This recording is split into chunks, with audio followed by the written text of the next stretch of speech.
Hey guys, it's Lila, and I'm back with Chapter 9 of Francine Poulette Meets the Ghost Raccoon. At the end of Chapter 8, Francine Poulette was on the roof of Eugenia and Baby's house, trying to get the ghost raccoon. So let's begin Chapter 9.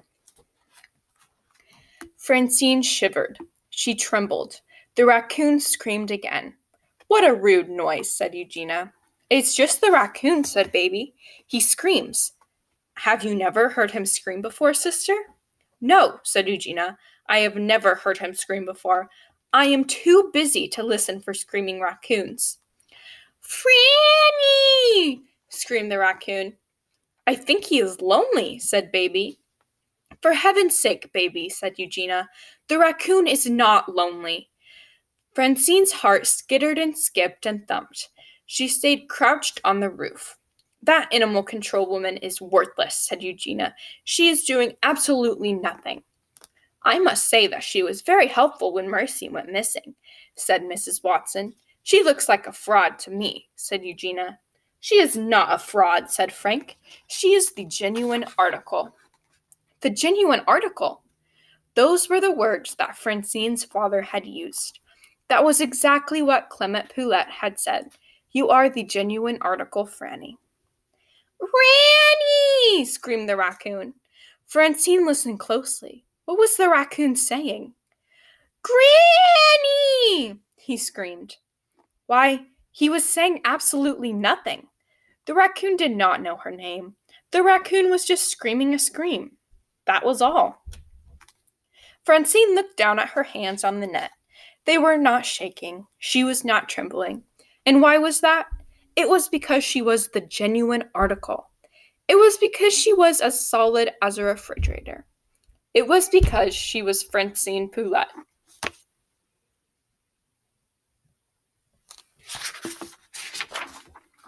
Francine stood up. "I am Animal Control Officer Francine Poulette," she shouted. "I am the daughter of Animal Control Officer Clement Poulette and the granddaughter of Animal Control Officer Nanette Poulette." "That's right," said Frank.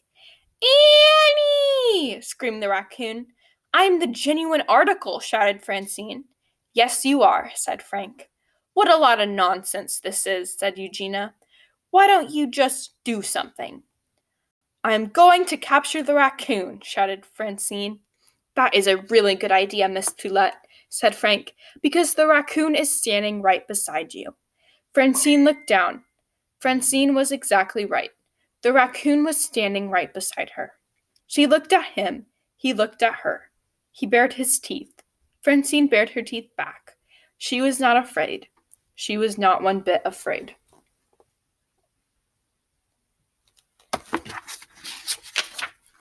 Slowly, confidently, Francine raised the animal control net and lowered it over the raccoon. Just like that. "Kid?" said Francine. "Yes, Miss Poulette," said Frank. "Get the cage ready, kid. I have captured the raccoon." "I'm on it, Miss Poulette." "I wonder if anyone is hungry," said Mrs. Watson from down below. "I wonder if I should make some toast." And up on the roof, Francine Poulette started to hum.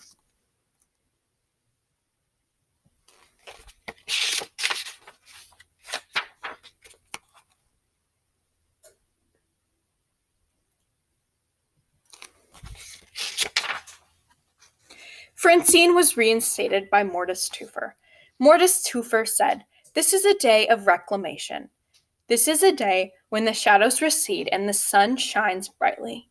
The true self is recalled and celebrated, and the trophies are returned to the animal control officer, both literally and metaphorically.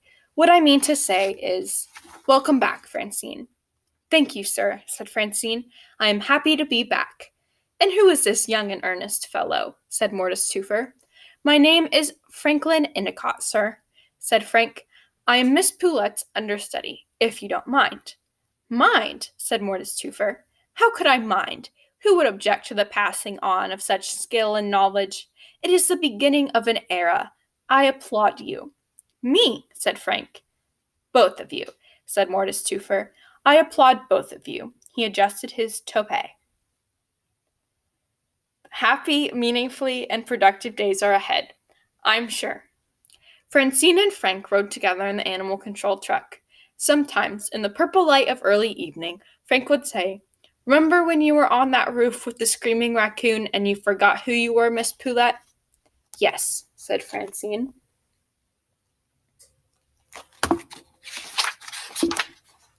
"And then you remembered," said Frank. "Yes," said Francine. "It's good to know who you are," said Frank. "I'm the genuine article kid," said Francine. "And so are you. Now, let's concentrate. Let's keep our eyes open." "My eyes are always open, Miss Poulette," said Frank. "That's true," said Francine. "You're solid. You're certain. You hum, kid. You hum." And that's the end of the book. Thank you guys all for watching and listening this book. I hope that you enjoyed listening to it as much as I enjoyed reading it. And I hope that I can make a new one for you guys very soon. Bye!